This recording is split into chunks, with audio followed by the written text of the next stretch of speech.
Ano yan? Ice candy. Magkano isa? 5. 5 pesos. Saan gumawa niyan? Si Lini. Lainey? Anong halo niya? Ang mani. Masarap ba yan? Oh. Kayo nagtitinda? Bakit?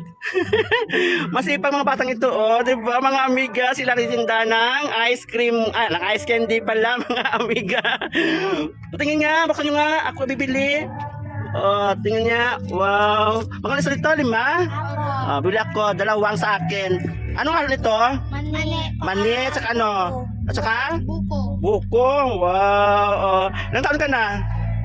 5 times 10, ikaw. 11. Napakasipag ng mga batang ito. Sila ngayon nagtitinda ng ice candy. Ayun, para may pambaon na sila sa school. school. Ayan, gawin ito mabuti ha. Gawin nyo lagi ito ha.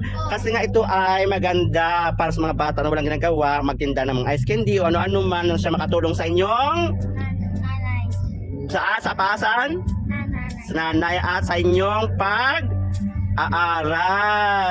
Di ba? Ayan. Buhatin mo na baka ano yan? Ayan, sigaw kayo ng ice candy na nga.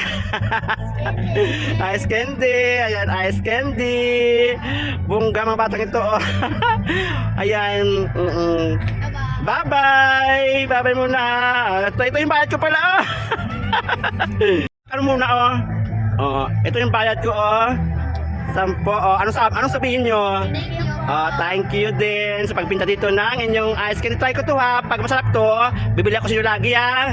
Okay, very good. Bye-bye.